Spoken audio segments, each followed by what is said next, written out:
3, 2, 1.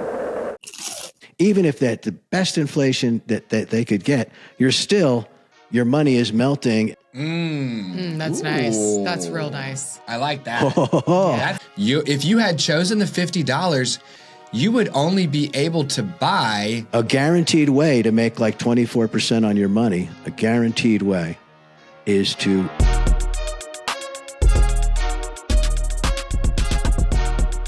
Welcome to Sat Chats, the Bitcoin podcast where we chat about sats. Sats are the smallest part of a Bitcoin, the same way pennies are the smallest part of a dollar. With Sat Chats, we are building the world's biggest Bitcoin welcome center to serve as your gateway to generational wealth. So, if you are brand new to Bitcoin, we want to chat about those satoshis with you. Head to satchats.com to grab your slot in the studio today. I'm your host, Stewart. And I'm your co-host, Anna Beavon. And back in the virtual studio from New Mexico is number 29, John. Now, real quick, for everyone who might not remember his episode, John, I think, willfully and knowingly and on purpose drove me to a level of enragement around inflation that after the show was over, I had a headache. Oh, no. I had a straight up headache at how angry I got at what inflation does to each and every one of us. John, what do you have to say for yourself, man? Well, I apologize for that, Stewart, but inflation is a real bane of money. I mean, the dollar, the U.S. dollar. I mean, think about an ice cube, and your value is just melting. When inflation was running like 7%, that compounds pretty quickly. You're losing a lot of money. Now it's down to like manageable, to 3% or something. But and the crazy thing is that the Federal Reserve, I mean, their idea about growth is that they want a level of inflation targeting at 2%. So even if that's the best inflation that they could get, your money is melting at 2% a year. So, you have to make a return on that of more than 2% just to break even. I mean, it's like the Red Queen in Alice in Wonderland, right? You got to keep running as fast as you can just to stay in one place. That's Ooh. nice. That's real nice. I like that. That's like a YouTube short. Yeah. Waiting to happen. Lots of visuals. Let's actually take a minute here to look at the impact of inflation since your first guest spot on February 27th of this Wow, year. the good old days, yeah. Man, February For was the such... dollar, it was the good old days. Seriously, you're maybe the 8th or the 9th to come give us your Bitcoin baby update. It is shocking to see how quickly the dollar is melting. It is offensive to me. Okay. So between February 27th of this year and October 22nd, which is today, that's about 8 months and 2 weeks here. We target once every 9 months, just like Bitcoin targets once every 10 minutes. If you had chosen the $50, you would only be able to buy $49.24 worth of items. So you're losing about 76 cents of purchasing power. Now, the good news is you chose the Satoshis, and actually you got 58,500 of them. Wow. By the way, we handed out like 40,000 yesterday. Yeah. Because Sweet. $50 worth of Satoshis is becoming less Satoshis over time. So you got. I mean, anybody who comes with 60,000 Satoshis from us was coming in at an excellent time. So your 58,500 Satoshis today is worth $63.31. cents. It's basically like a 28% swing between the dollar and the Bitcoin over 8 months, 2 weeks. How does that make you feel, John? Well, it makes me feel great. It's amazing that, Bitcoin has been appreciating so much, and rightfully so. It's a wonderful hedge. It's a wonderful hedge. It's a place to, like you say, create generational wealth, and that's what we're all about. Right? Is making some money. I mean, I became a whole coiner when it was around 20,000. And it's just a wonderful, wonderful ride. Can't beat it. Wow, Can't beat it. Let's have a moment of silence for John becoming a whole coiner at the $20,000 level.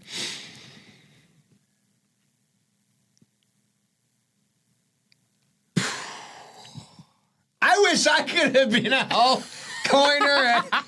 I found Bitcoin at 60,000. It was like, oh my goodness, this is about to explode. What can I do to get my dang self into Bitcoin before it takes off? Yeah. I mean, and it's funny, like whenever I make an investment, I always, I write down my thesis at the time so that I don't, depending on what happens afterwards, I don't suffer from what poker players call resulting, where you have you're playing Texas Hold'em, you have your hand, and the odds that you may win may be 80%, but there's still 20% that you could lose, and you make your decisions, you go forward, and then whatever goes against you and the odds roll, the 20% comes up, and you say, oh, I was such an idiot, I shouldn't have done that, I made the wrong decision. When you actually made the right decision with the information at the time, but there's always these odds that things could move against you. And so I always try to write down why I made an investment so that later on I can go back and say, no, I made it with the partial information I had at the time. It was a good decision, and not suffer from resulting, sort of changing what I think after the fact, depending on what actually happens. And I remember writing down, my thing was that I'm so happy I became a whole coiner at this point, because looking forward in a year or two, what it would be. And it's exactly what happened. So it's interesting to do that with any kind of investment, or any kind of decision that you have to make in life, so you don't suffer from after the fact changing and thinking, gee, I was the smartest genius ever if things really go your way, or I was an idiot because I did the wrong way. You have a diary, a document of what your thesis was at the time, why you did this thing, and then you can always go back and look at that and sort of keep a sane outlook on your decision making. So I love that. I sort of do like an end of the year audit report for myself, which probably doesn't surprise you at all. That's a great thing to do. Yeah. Yeah. Like I do a sort of like, where did I think I was going to be when I started this year? Where am I now? It's sort of like a 3-week process. Actually, I take the end of the year, the calendar year, very seriously, probably more so than my birthday. My birthday like hits me hard. But the end of the calendar year, I think, is when I can like start to evaluate my decision making. Stop. But I love what you did, because like documenting why you made the decisions that you did and then being able to go back and look at them is a form of journaling in a way that doesn't really require you to go like, today I was thinking about this and having this feeling. But how have you looked back at your decisions and been like, oh, I feel sad for that version of myself, or I'm really proud of that version, or I give that version of myself a lot of grace because they made the best possible decision they could. Like I would love to hear more about that. Well, Anna Beavon, those are great things, and number one is, be kind to yourself, right? And don't be too hard on yourself as far as, oh my God, what an idiot I was. I made this decision and it turned out wrong. Really be kind and have a document of why you made that decision. I think another thing, and I like I do the same thing at the end of the year. I take that time to retrospectively look back, what I did, what I thought I was going to accomplish, what I did, what I didn't, and then make a plan for the next year, what I want to accomplish, where I want to be, and make some goals that are sort of like really, reaches so that you have something to stretch for. And you said your birthday too. I do the same thing. I like to do the same thing on my birthday. Instead of like really just celebrate or something, I like to also take that as sort of a quiet time to, look back on the year one more time around the sun kind of thing in both cases, what happened, what went on. I think those kind of things are really important to plan and to retrospectively look at what you did accomplish and what you didn't accomplish. Yeah. That's a great way to do it. How about you, Stewart? Do you do that? I bet you do. No, not at all. I mean, it's hilarious. The two of you sound like you're running your persons as little companies, and it's little enterprises. Yeah, little enterprises. Yes. Well, in a way, we do. Honestly, we. Yeah. I mean, all I do is set goals that are so big they cannot be achieved. And then I wake up in the morning, grind out against that goal, and seemingly make no progress because, again, it's so gargantuan that it is, in fact, unachievable. And then I go to sleep. I got to know that I've moved in the right direction. Yeah. Like, I need to know, like, pacing goals. Like, I have, like, reading book goals every year. Totally not going to make this year. If I'm wearing down slower than my goals are wearing down, then I know I'm making progress. So I'm like, okay, I'm going to be within 1 inch of my life by the time this goal is, in fact, dead. And I can recover and get all the way back up to full life and then grind myself back downward to the point of death to get the next goal knocked out, right? It's like a Sisyphean approach. Yeah. That was really true. The Sisyphean, I like that you say that. I was just rereading The Myth of Sisyphus by Albert Camus, and he wrote that book about, Sisyphus was this guy who, punished by the gods. He has to roll this rock up this hill every day, and then it rolls back down, and he has to start all over and roll it back up the hill. And it's sort of like, thought of as like this penance, like the futility of life is, that's a metaphor for how we go through life, that we're just rolling this rock and then it just, whatever our plans are, and then, they don't come to fruition, and then we have to go grind again, and it's just like this grind. And what he said in there that I really love and take to heart is, think of Sisyphus, that's right, that's what his they've assigned the task, but they haven't assigned his mental state, doing that. And so if we can really enjoy what we do, even though it seems like a grind, and we're making incremental progress, but if we can like the process and not the goal, but really just enjoy the process, he says, think of Sisyphus as smiling while he's doing this. He's really enjoying it, even though he's found some, this is what he does. This is his thing. And he does it, and it rolls back down, and he does it again, and he's trying different ways to, how can I roll this rock a little bit, with less friction? How can I do this? How can I maybe, make it more efficient of a process? And trying to think of little incremental ways to improve how he's doing this recurring and repetitive task, and think of him as smiling. And I just love that. It was like a life-affirming way to take this myth that's supposed to be about the futility of life and turning it on his head and saying, we all have tasks we have to do, but let's just love those tasks. Let's do them with pleasure and enjoyment. And it just engaging in it is enough for us to find satisfaction in it, even though it may be futile at the end. None of us get out alive, right? So we're all, whatever we do, is ultimately futile. But let's just enjoy the process. And Stewart, I love what you said too about setting really high goals that are seemingly unachievable. I read a book recently called Scaling, and it's all about scaling businesses, and it's all about setting unbelievably high goals, and then everything that you're doing, you measure against that goal. And so a lot of stuff just falls away, and you start to think about, well, how can I achieve that task? I got to figure out a different way of doing it than the way I've been approaching things. And, you raise your bar and everything. It's like, nope, that's not enough to make my goal. That's not enough to make a goal. And all that stuff dismisses. And it becomes this great filter for really being incredibly productive. So you're spot on that too. Both of you are coming at, different approaches that are both excellent. Girl. I think. See that? Grind it out. The story of Sat Chats. Let's grind it out. It is the story of Sat Chats, because if you assigned to me the task of rolling a stone uphill endlessly for all time, number one, I love working with stones, okay? Number two, I would say, sure thing, boss. I'm going to get super strong doing this, and either the hill will crumble underneath the groove created by this stone, or the stone will eventually fail. But I will not. And Sat Chats has a goal of chatting about Sats with every single person on Earth, and there are over 8 billion of them currently. Wow. And so far, we have been able to speak to 132 of them.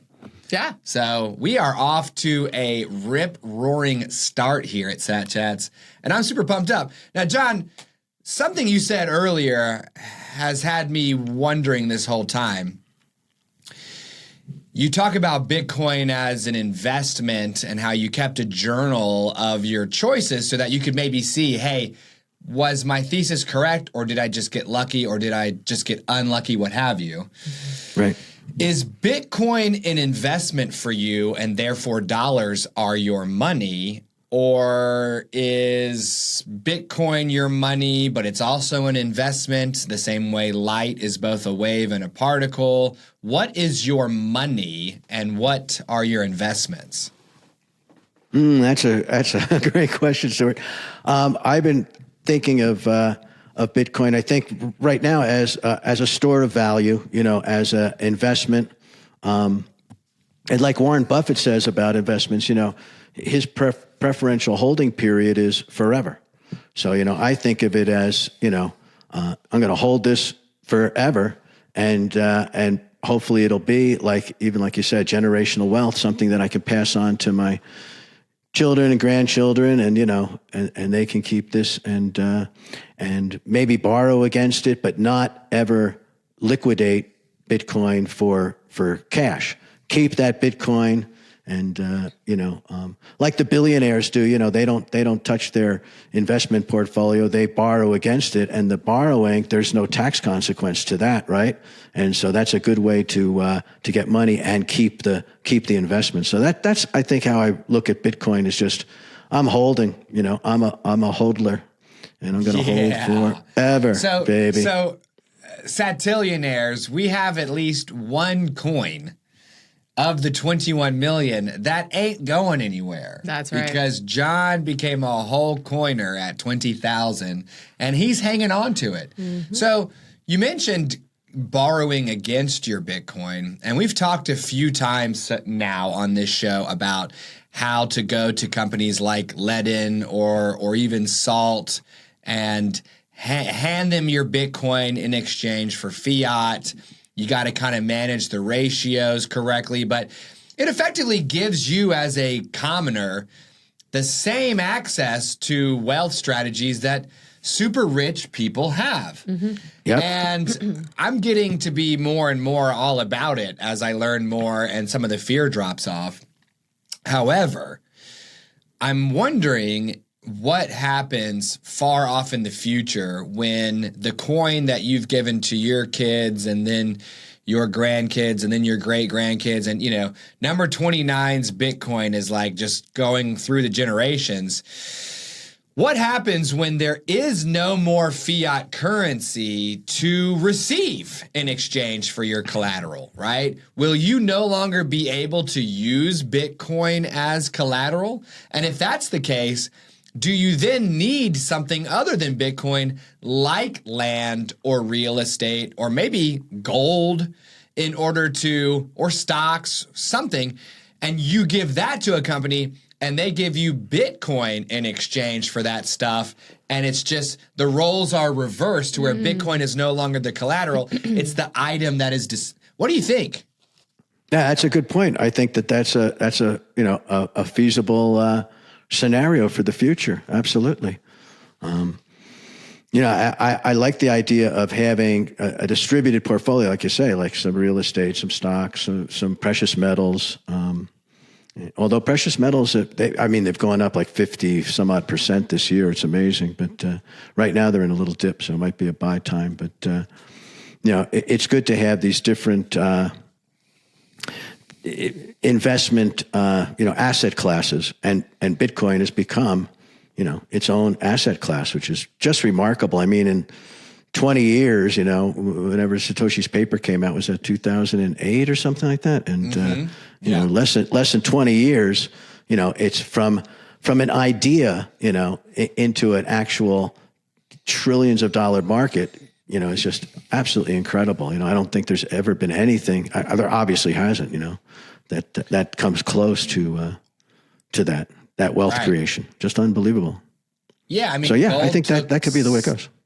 Gold took like thousands of years to get where it is, and Bitcoin is rocking and rolling in 16.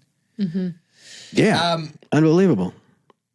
One thing that I don't think we were able to cover the last time you were on this show, John, was the fact that you've put a lot of educational content out there for folks who want to become business savvy, and anyone who wants to become business savvy has to become finance savvy. And you've got your MBA ASAP book right there behind your head, to where you've done this. And I thought to myself today, you know what I want to ask John? I want to ask John, because I know you've also written a book like on the fundamentals of cryptocurrencies, et cetera. And it's like, okay, if our satillionaires are beginners, and some of them haven't even stacked their first sats, what are some of the absolute basics that you feel a beginner should know that can take them from zero to stacking their first sats? Like what's like a primer course from you on that you feel would be the important points where someone could listen to your episode and go, okay, that's like the complete beginner's guide to getting started with Bitcoin. Well, Stewart, yeah,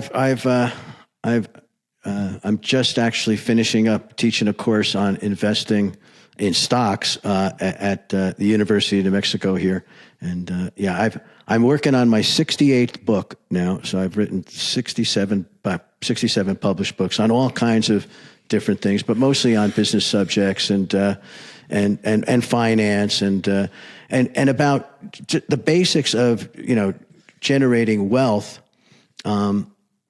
Investing obviously is important, but I think the first thing to do is to get out of high interest rate debt, is really, really critical, is to get some sort of surplus income, start a side hustle, whatever it is that you can use to address if you have like credit card debt.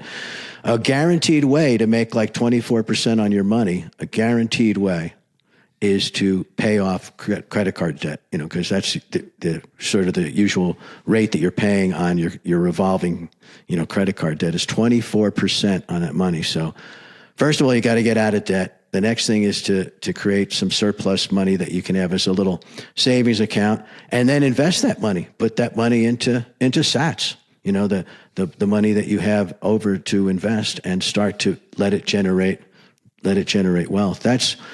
And we were talking about, Anna Beavon and I running our lives like mini enterprises. I mean, we really are. We are little businesses, all of us. How much money comes in? It's like an income statement, of a company reporting how much money you have coming in from your investments or income or your salary or whatever it is, or your side hustles. You got the money coming in, and then you have your expenses, and then you have what's left over. It's an income statement is, revenue minus expenses is net income. So really thinking about our lives in that way, we do that each month, right? You balance your checkbook or say, okay, I got this much money came in, I spent this much, and hopefully we're living below our means. That's really the key. You live below the amount of money you make, and don't increase, don't have lifestyle creep or something where you increase your lifestyle more than the money you make, so that you're actually living in a deficit kind of thing. Somebody who makes 50 grand a year and can, comfortably live on 30, and then they're saving that 20,000, or they're obviously wealthier than a person that's making 500 grand a year, but spending 550. That's the wrong way to do it. So really living below our means, and having that, the money that we save, having that to invest, and plowing it into Bitcoin. Yeah, plowing into Bitcoin, because my dad went through like a Dave Ramsey phase years ago, and same kind of thing. Yep. He paid for all the couples to go through Dave Ramsey's little courses that were like held in like church basements, and so Kristen and I went, and one of the things that we learned was that $1,000 emergency fund. And as you were speaking, it made me think, like, you know what? Number one, you probably need more than $1,000 these days because of inflation. Mm-hmm. And again, you guys should listen to episode number 29, because John and I go deep on how inflation basically bankrupts you 3 or 4 times in your life without you really knowing it, because your purchasing power decreases by 100%. So you might need a little bit more. And when I think about 1 million sats, today's exchange rate is $108,900. So that's basically $1,089 is 1 million sats. And so once you're done paying down the credit cards that are absolutely charging rates that would probably be considered biblically criminal, right? Because I know there's usury, usury, yeah. Ooh, they're usurious. These credit cards, fellows, okay. Then setting a goal for yourself to stack 1 million sats, that sparks joy for me, because you're trying to set aside $1,000 as an American, but what you don't know is that over time, your $1,000 will be $2,000, right? Because Bitcoin has gone up 100% over the past year. The longer you can hold on to your little baby fund and become a satillionaire with us here on the show, the more emergencies those sats will cover. Yeah. Until eventually the price or the exchange rate rather of Bitcoin is so high, you can start using those 1 million sats as collateral, which would be wild. Mm-hmm. Absolutely. And just the peace of mind of having that backstop, that support, that safety net, I think it helps you to sleep at night if you're not one paycheck away from catastrophe or something. If you have that, you start to build that up. And also the satisfaction in knowing that you have some control over your life. It's sort of a symbol of having agency in your life to invest, in sats, and then have those ready. And just in case, not that you're going to use them, but in case you really, really need them, you can break the glass and, have that emergency fund ready to go. It can just make relief a giant psychological burden that I think a lot of us live under, this cloud of, oh my gosh, I'm walking this tightrope and there's no safety net under me. And so I think that's really, really a key. Fantastic. I think even if you don't have enough to put aside 1,000, you can put aside $5 or $10 or $20, and over time, exactly. Keep doing that, and the value reaches 1,000, and then you can feel the comfort of having an emergency fund. So it adds up. Mm-hmm. If you did $50 a month in 20 months, that's less than 2 years. You'd have you'd have 1,000, and that's you could make that your goal, whatever it is, and. Like Anna Beavon said, incrementally every day, if we just do something a little bit, all those actions, get a little bit better, 1% better, whatever you want to call it. I don't even know how you measure 1% better, but, incrementally you make one little move that is in the direction of your goals. That compounds just like just like Bitcoin, compounds. And so our actions, have a compounding effect, and it's important to every day. Like you were saying, Stewart, wake up, grind it, and you've done something that's moved the needle just a little bit. And that all adds up over time. And then you look back and it's like, wow, over the last 12 months at the end of the year, when you do your review, it's like, that added up to something, like me writing books. I mean, people say, how the heck have you written 67 books? It's like, well, if you write 500 words a day, which is really achievable, easily achievable, 30,000 words is a legitimate sized book. And so 500 words a day, 2 days, 1,000 words, 60 days, 2 months, you've got a book. And then you just keep doing that. And it works out. It's like, there's a German word called Sitzfleisch, which is, flesh in sitting, putting your butt in a chair. And that's the way you get things done, right? You sit down and you actually start doing it, and you just keep at it. You don't wait for inspiration to strike you. You just have this habit and routine and the discipline to just keep doing it. And H.L. Mencken said, they asked him, how do you write so much? How do you get inspiration? He says, inspiration hits me every morning at 9 a.m. That's when I sit down. And he treated it like a job, He'd work for 9 to 1 or 9 to 5, and just, that's when I'm going to write. Instead of sitting there dreaming and waiting for the muse to touch you on the shoulder and tell you what to do. It's actually the other way. By doing actions, then, inspiration hits us, Yeah, there's a lot of talk, I wouldn't say research or analysis, but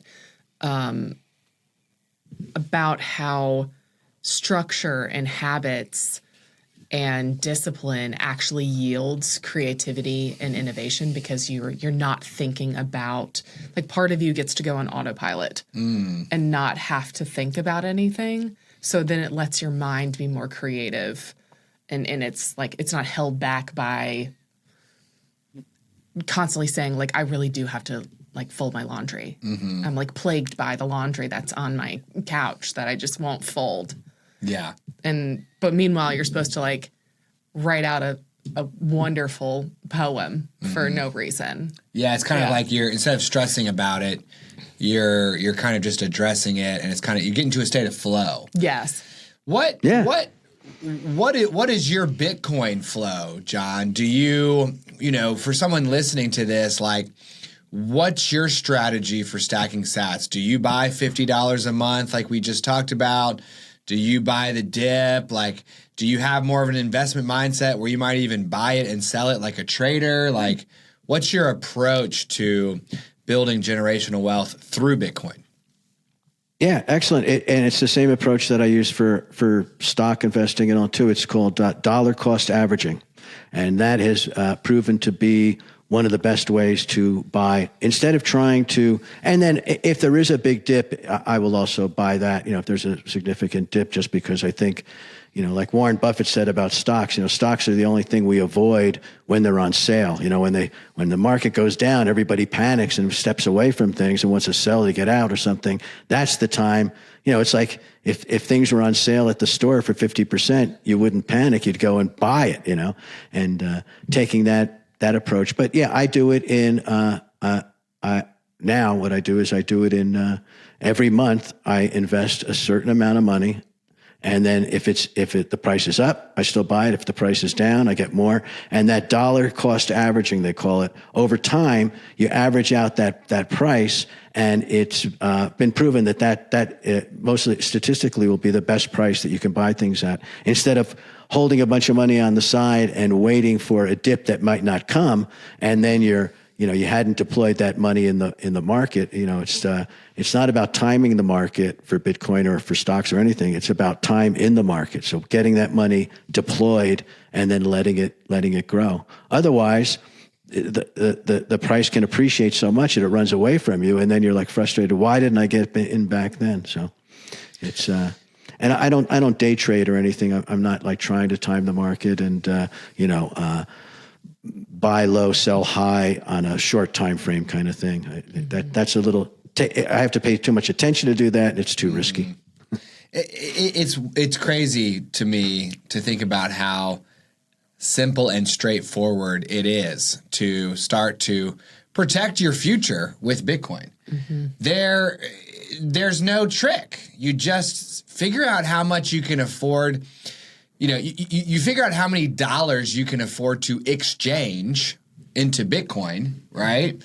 And you figure out how much each month, and you divide it by 4, and you buy it once a week. And you set it up automatic. It's where you don't even think about it.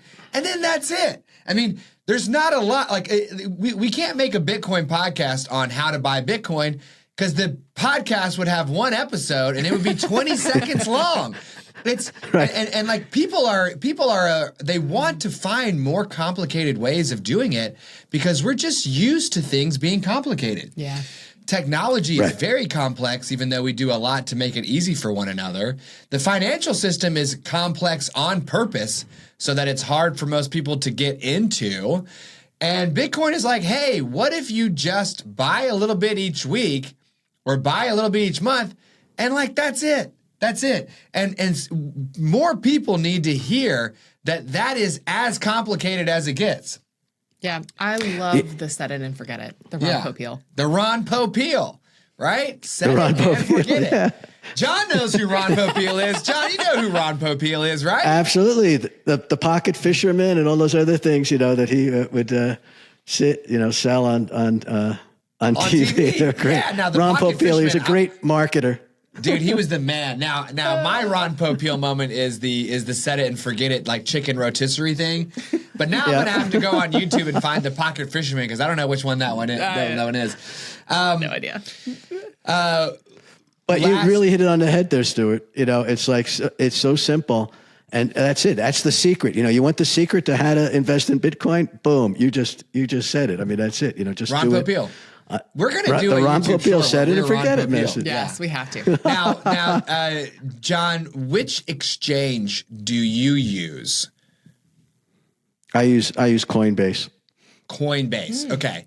Now, I just like Coinbase. Brian Armstrong, and the gang. Yeah.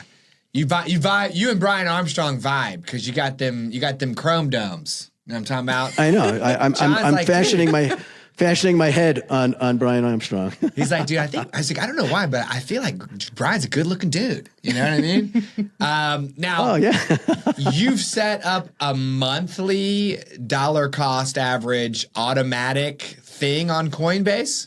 Yes. Okay. Yeah. And set it and forget it, like you're saying. Do you ever pull it off of Coinbase into your own wallet, or do you leave it with Coinbase? I haven't. I've tried to do my own wallet a few times, and I just get nervous that I'm going to, make a mistake, and it'll be, So I like just keeping it on Coinbase. I think is secure and easy to use for me, and easy to set up, and so I've really liked that. So that's what I've just gone with, and it's worked out. It's worked out well. That's awesome. Yeah, I could not leave a Bitcoin. Yeah, me either. On Coinbase because I would be terrified. It's a little bit, it's risky. That it gets hacked or that they do funny business in the background and sell more Bitcoin than they have, and then they have to start moving around the Bitcoin that they've got an IOU with your name on it. It's like, just send it to me, homie. Just send it to me. I mean, we've set up at least half a dozen wallets probably, and it's as easy as downloading a bank app and signing up for it. But to your point, I remember my first use of the Bitcoin network where I was like, okay, I'm gonna send some Bitcoin from myself to myself. Or to myself, it's like, oh my God, and like it's like stepping on a bridge and being afraid it's going to snap underfoot, but totally. It works. And what we've seen too in the past, John, is that if you were interested in that, you basically just take like, let's say 1 million Satoshis in your case, and you send it to the wallet that you've set up, and when you see that it arrives, you're like, okay.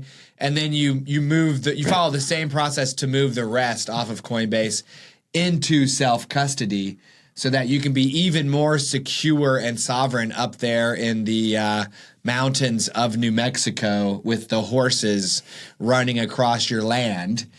But it is interesting to hear about how you dollar cost average into Bitcoin, which exchange you use, and what your setup is. You know, we need more people to just tell beginners literally what they're doing. Yeah.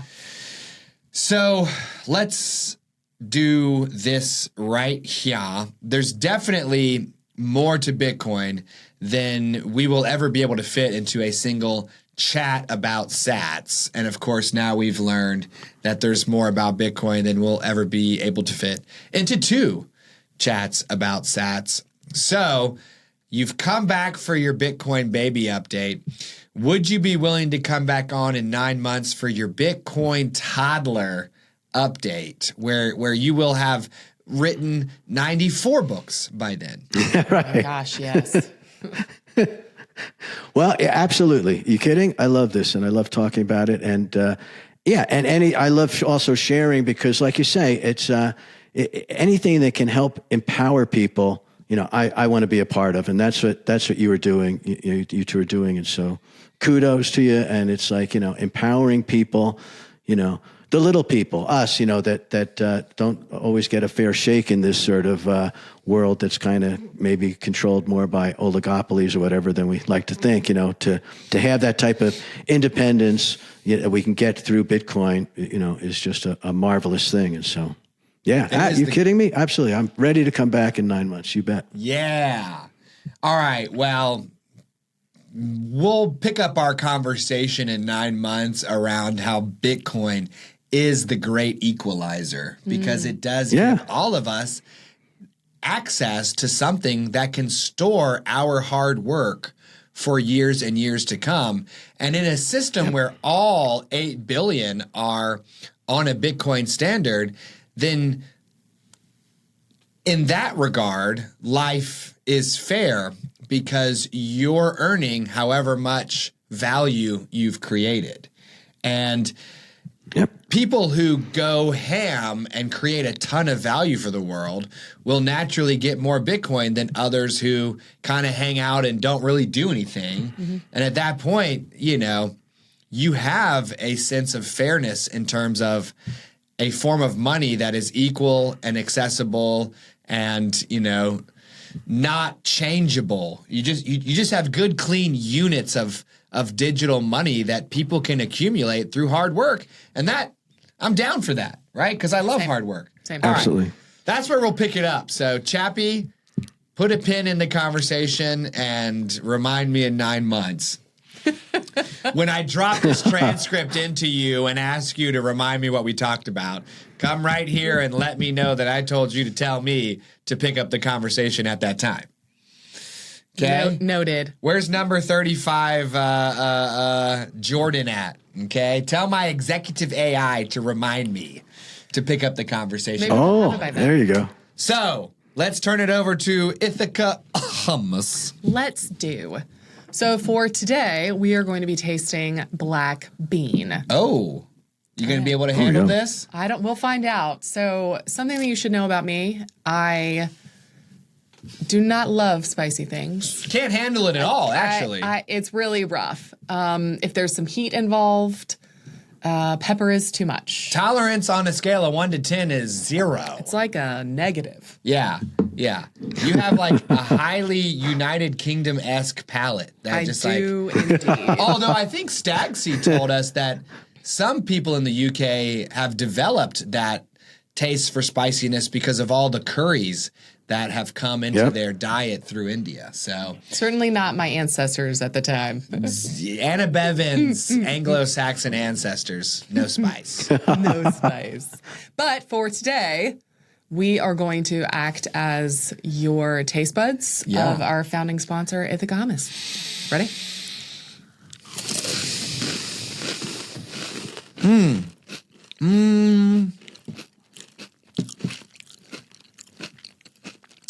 I mean, is that a black bean favorite? Is that what I'm tasting? Yes. Well, it's black bean, and it's like if like a burrito was in a dip. Yeah, it's almost like it's got black bean back. Dude, What was that? black bean flavor. Uh-huh. But it's almost like the black beans have been like halfway between black beans and refried beans. It's kind of what I get. Yeah. Yum, And yum. all of it gets the absorbed heat. Yeah. All of it. I mean, I'm experiencing no heat in my mouth right now. That is insane. None. That's insane. We actually tested, and there are, in fact, like I had to read the ingredients. 'Cause Right. You didn't believe me, but there is some like jalapeno in there. It's on the other side. Yeah. Yeah, it's the fourth ingredient, so it's in there. It's in there. Yum. All right. Well, let's make number 29 his offer. All right. You have Well, been on the show. Oh, go for it. Oh, I was going to say black beans and burritos and tortillas and jalapenos. I mean, you're talking my language. That's New Mexico food right there. I love that kind of stuff. So that sounds really good. Oh, yeah. And I was born in Austin, so Tex-Mex is Right, part Tex-Mex of action. the fabric of my DNA. That's nice. Mm-hmm. Yeah. Mm-hmm. You have been on the show once before, and we have made this offer to you already, but we would like to make an offer again.